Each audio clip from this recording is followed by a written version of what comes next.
morning, friends, and welcome back to my channel. I am the Soap Chef here on this channel where we make all things with a rather good lather. It's been a hot minute since we did an intro with the face.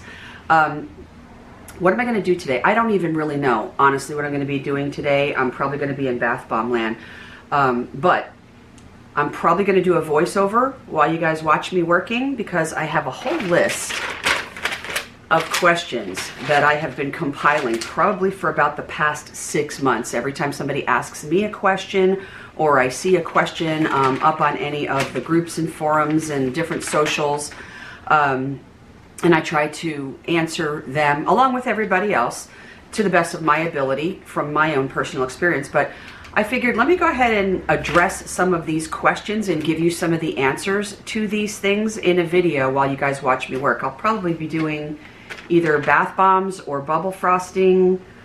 I don't really know, honestly, but most likely I'm going to go ahead and do a voiceover and we're going to talk about all different things bath bomb related. Okay, so without further ado, let's go over to Creation Station and get crack-a-lackin'.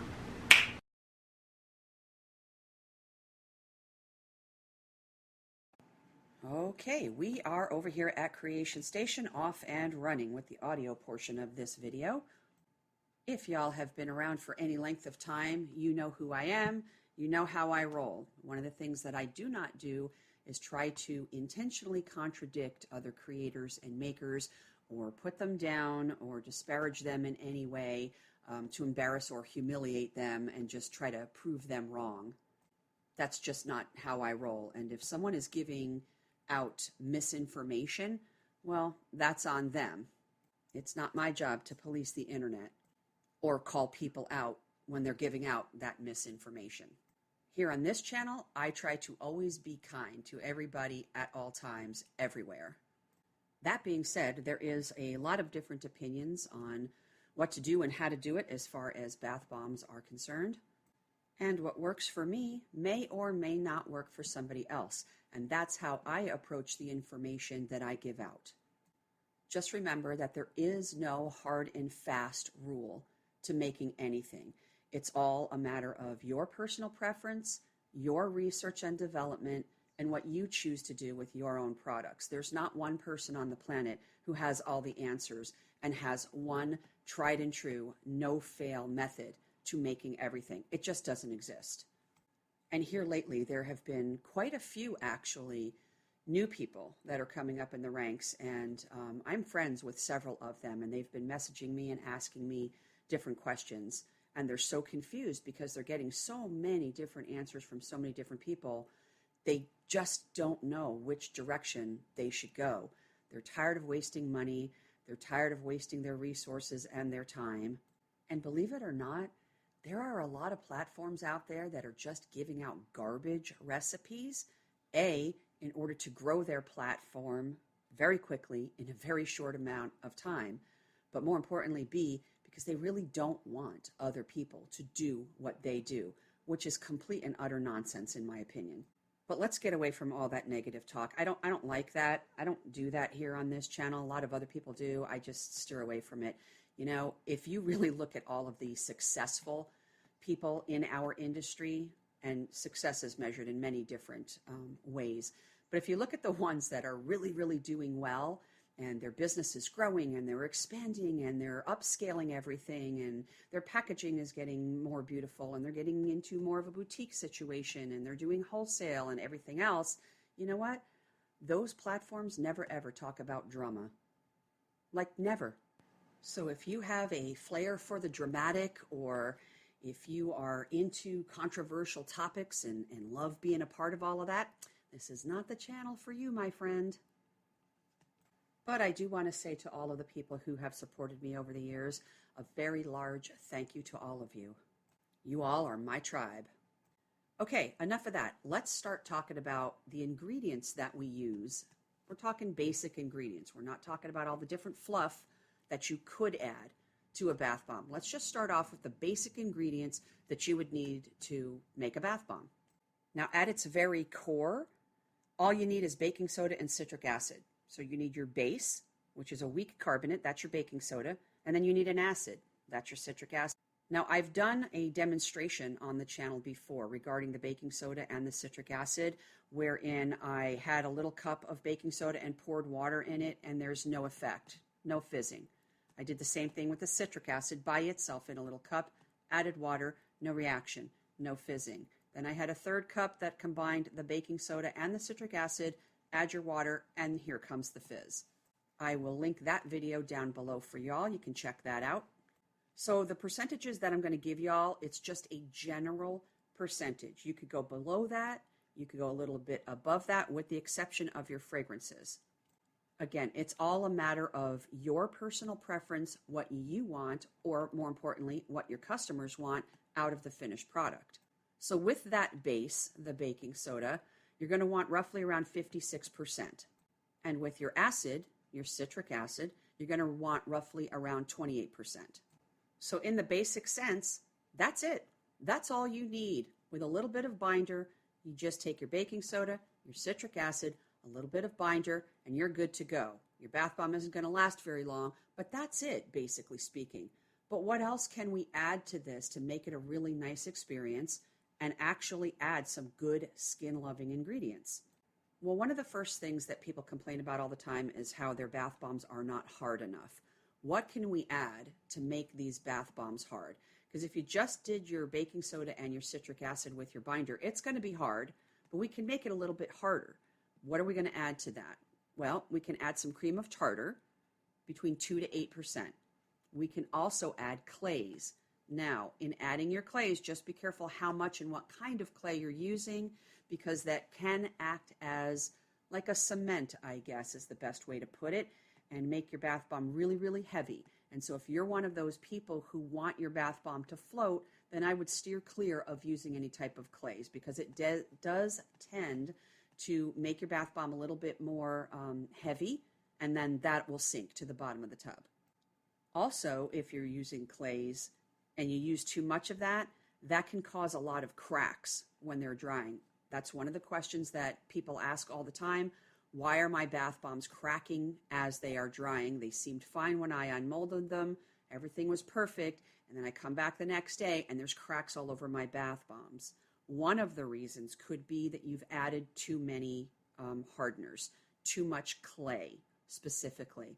You can add your clays between 2 to 5%, but again, less is more. It does help to harden, but just do your tweaks, do your, testing and research and development.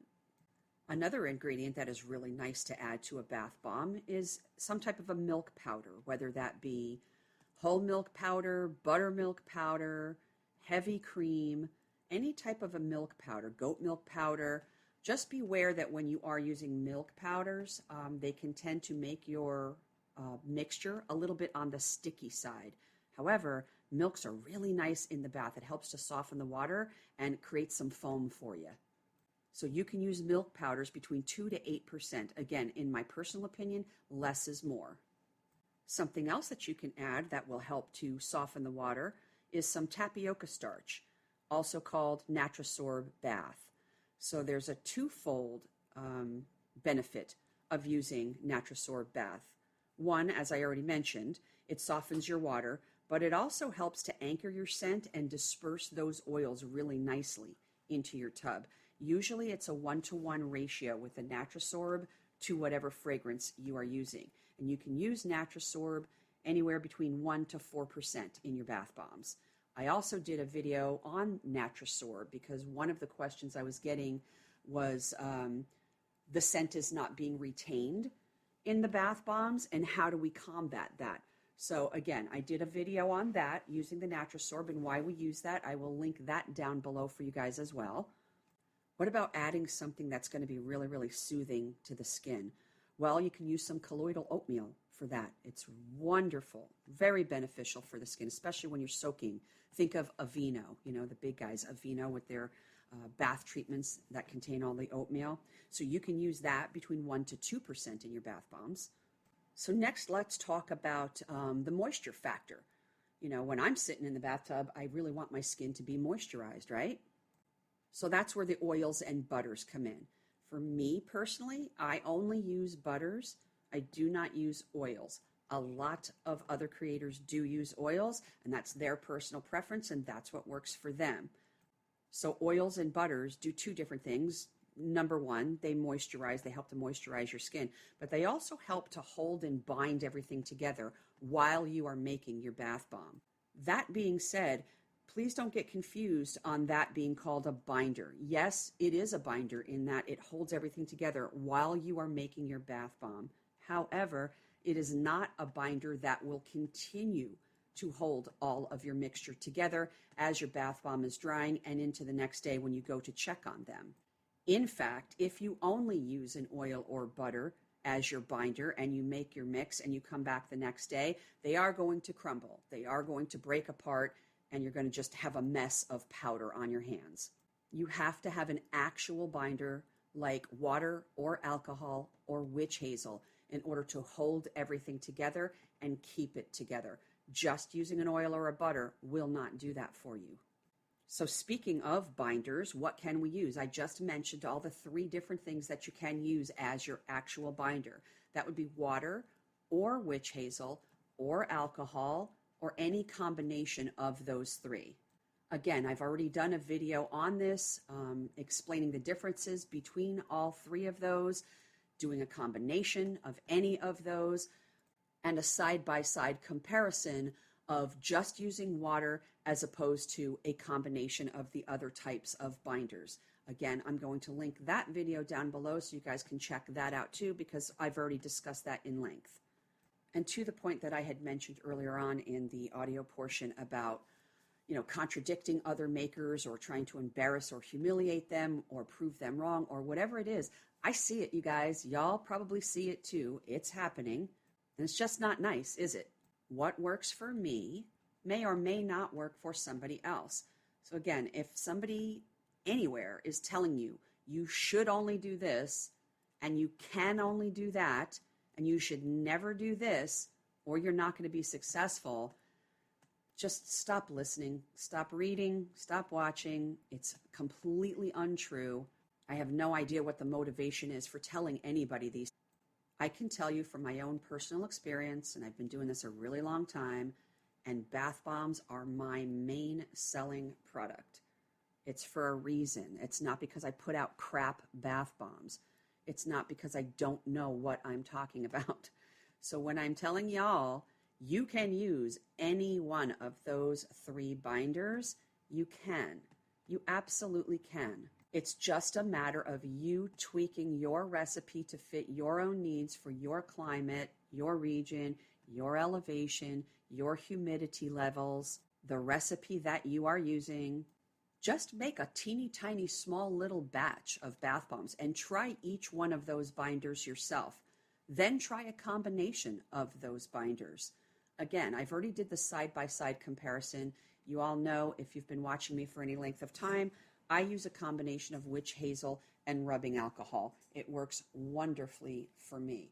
But I did do a video on a side-by-side comparison of using water in one batch and then using my witch hazel and rubbing alcohol in another batch. There was absolutely no differences whatsoever in the look, the feel, the texture, the hardness, the powdery, nothing. They were exactly alike. And again, the video is going to be linked down below so that you can see that for yourself. Again, using oils and butters as your binder or using actual binder, which is water or rubbing alcohol or witch hazel, completely different things, you guys. Just don't get those confused. So now, what if we want a little bit of foam, a little bit of bubble power in our bath bombs? What are we going to use for that? Well, there's a couple of different options for that. Some people use the liquid cocoa betaine. I would not suggest that. It's heavily laden with a lot of water. You could have some reactions, especially you could have puffing up with your baking soda and your cocoa bee. It tends to do that. So I would steer clear of that. I would just use the powdered surfactants if you want some foam and some bubbles. So with your powdered surfactants, there's SLSA, which is sodium lauryl sulfoacetate, You can use that anywhere from 0.5 up to 5%. It creates your bubbles and foams. It also slows down your fizz, you guys, and all of your surfactants are going to do, your powdered surfactants are going to slow down your fizz. So if you only want your bath bomb to fizz, let's say between 3 to 5 minutes, then I would use a very small amount of your powdered surfactants. If, on the other hand, you want your bath bomb to last longer, for a longer experience in the tub, then up the percentage that you're going to be using on those powdered surfactants. So SLSA is one of them. The other one would be SCI, again, between 0.5 up to 5%. SCI is way more gentle than SLSA, and SCI stands for sodium cocoyl isethionate. It's also called baby foam because it is very gentle and very mild. And then your other powdered surfactant could be SCS, which is sodium cocoa sulfate, same percentages. Again, just less is more if you want your bath bomb to only last for about 3 to 5 minutes. If you want it longer than that, add more of your powdered surfactants. These will also add to your bath art with your colorants that are embedded inside of the bath bomb, making a really beautiful bath art in your tub.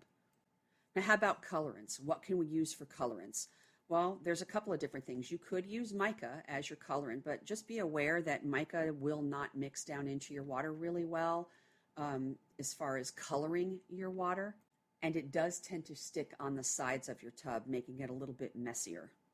The only time that I personally will use mica on a bath bomb is when we are painting them.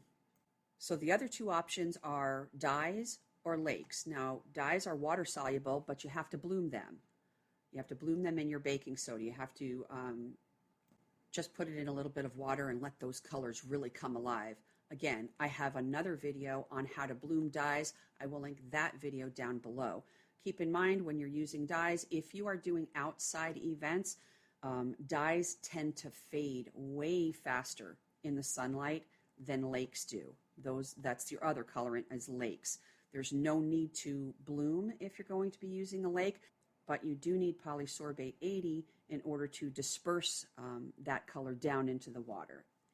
Lakes are my preference in coloring my bath bombs. They do not fade as fast. Most of my sales are done out in person, and so I really need my color to last a little while, and that's why I prefer to use lakes rather than dyes.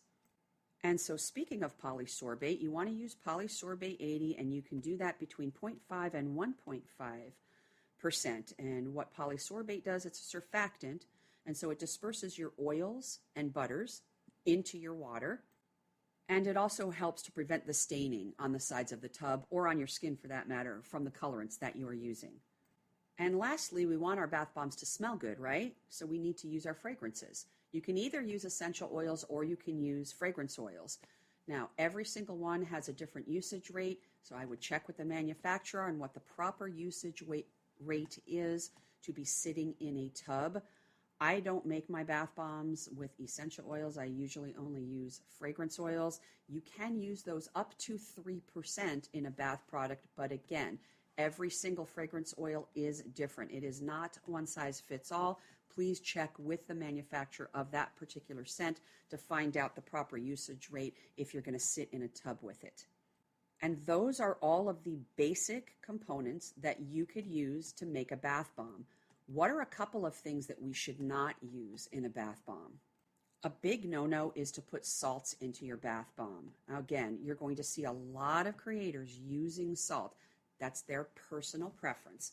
I'm going to say don't use the salt in your bath bombs because it's going to draw moisture down into your bath bomb, making it soggy. And one of the complaints that I hear all of the time is, my bath bomb isn't hard enough. What am I doing wrong? And then they will put their ingredient up on the forum, and you can see that they're using either regular bath salts or Dead Sea salt or Epsom salt, and that's part of the reason why your bath bomb is going to be a little bit on the soggy and soft side. So just don't use salts. Unless you just really and truly want to add some type of a salt to your bath bomb, then just bury it on the inside. I have another video out where I am making my sore muscle bath bomb. It's just a round sphere, but what I do is I pack my mold and make a little indent right in the very center of the bath bomb, and I put some Epsom salt and bath salt right in the middle, and then cover that all back up so that there's none of that salt exposed to the air where it can go ahead and draw that moisture down into that bath bomb. Doing it this way, I've never ever had a problem with my bath bomb being too soft because I added a bath salt or an Epsom salt or a Dead Sea salt. Another ingredient that I would steer away from, and again, you're going to see a lot of creators using it. I personally don't, okay? So take this for what it's worth. This is my personal opinion.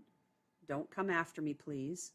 I've done enough researching and experimenting on my own to know this to be true. Cornstarch. It's just a filler, you guys. It adds absolutely nothing to the bath experience. It adds no skin-loving benefits. Just don't use it. It makes your bath bomb powdery if you use too much of it. So for me personally, unless it adds something really nice to your skin or to your bath water, and synergistically, it's just a wonderful ingredient to use in conjunction with other things, I just don't use it. In my personal opinion, cornstarch is just a filler and adds absolutely nothing, so I don't use it. So let's now talk about some of the questions that have been asked of me, and they're also being asked up on the forums. These are the questions that are asked the most. How do I make my bath bomb spin? One way is to just do the very basic bare bones recipe as far as a bath bomb is concerned. And again, down below, I'm going to link to another video where I've given you a bare bones basic bath bomb recipe that just spins and spins like crazy. It doesn't last very long, but it spins like crazy. So that's one way. Another way is if you're using embeds in the form of like the little cubes, the little shapes, just offset them inside of your bath bomb. And that's going to help to make it spin all kinds of crazy ways. Remember, the heavier and more dense that your bath bomb is, it's going to sink rather than float and spin. And on that subject, another question is, well, how do I make my bath bombs float? I'm tired of them sinking. So you can poke holes in your bath bomb as you are making them. So I sprinkle, poke holes, sprinkle, poke holes, and continue on in that vein until I've gotten the entire bath bomb mold filled up. Also, really light packing of your bath bomb will help it to float instead of sinking. And then lastly, don't use any clays in your formula. Leave the clays out of the equation because again, and it's all dependent on which clay you're using too, they can kind of act like cement and make your bath bomb really heavy. I do use kaolin clay in every one of my bath bombs, but it's in a very small amount. Okay, next question is, how much SLSA should I use? I want to have some foam and bubbles in my bath bomb. Now, I already talked about all of that when I was going over all the different ingredients that you can use in your bath bomb. So you can use SLSA or any of those other powdered surfactants up to about 5%. Again, remembering that less is more if you only want a 3 to 5 minute experience in your bathtub. If you want a longer experience, add more of your powdered surfactants because it's a fact, they slow down your fizz. They just do. Everybody will tell you that. That should never be in a disagreement amongst anybody because that's a fact. Another question is, I need my bath bombs to be more moisturizing. What can I do? Well, you can add more oil or more butter. However, again, be careful in your usage rates of your oils and butters. A lot of butters will make the bomb heavy and then it'll sink to the bottom. If you don't care about that, great, go ahead and use it.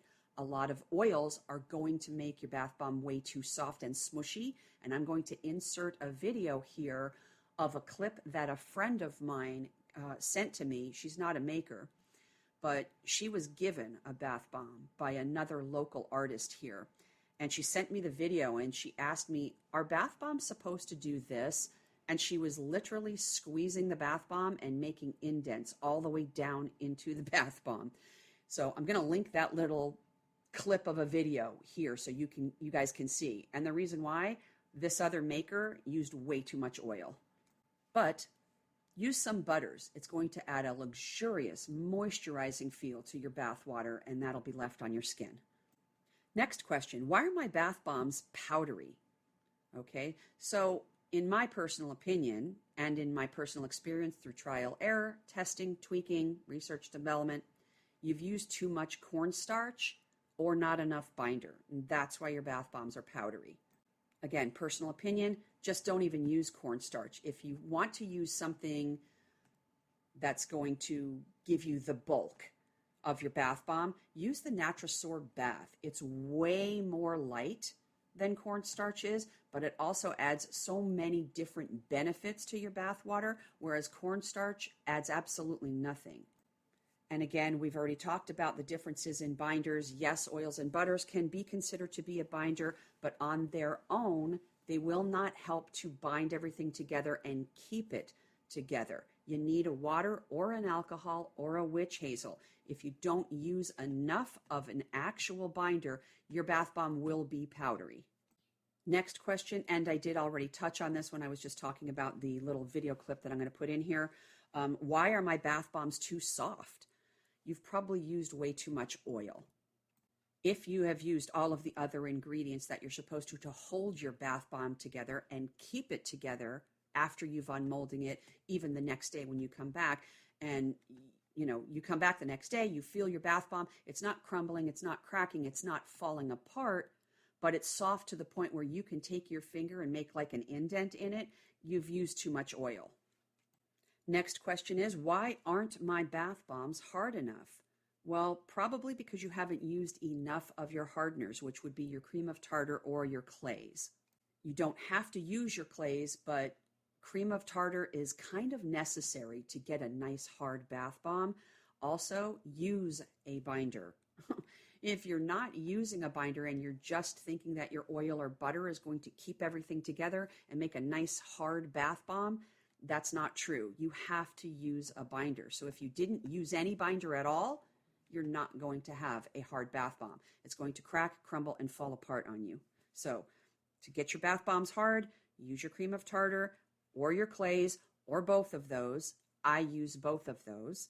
And also make sure that you do use a binder. And lastly, why are my bath bombs cracking while they're drying? Probably because you've used too much clay. Clays tend to dry out fairly quickly, more quickly than the other ingredients that you are using in your bath bomb. So if you are using a clay, less is more. Don't use too much of it. A, it's going to sink to the bottom of your tub, and B, you may experience some cracking while your bath bombs are drying. And with that, I think that just about does it with all of the questions that have been asked of me and that I have seen up on the forums. And we've gone over all of the different ingredients that you can use in a bath bomb.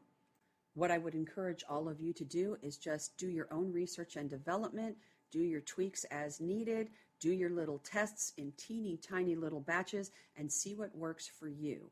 I could tell you all day long what works for me, and again, that may or may not work for you. I know it's really frustrating for a lot of you. I know a lot of you are ready to just throw your hands up in the air and give up, but don't. Making bath bombs is really, really fun, you guys. And once you get your recipe down pat and you know all the tips and tricks to do to mold and unmold, and you find that perfect sweet spot for yourself, you're going to be glad that you hung in there.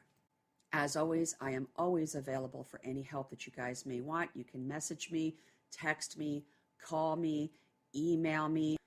We could do a live Zoom together. Whatever help you guys need, I'm always here.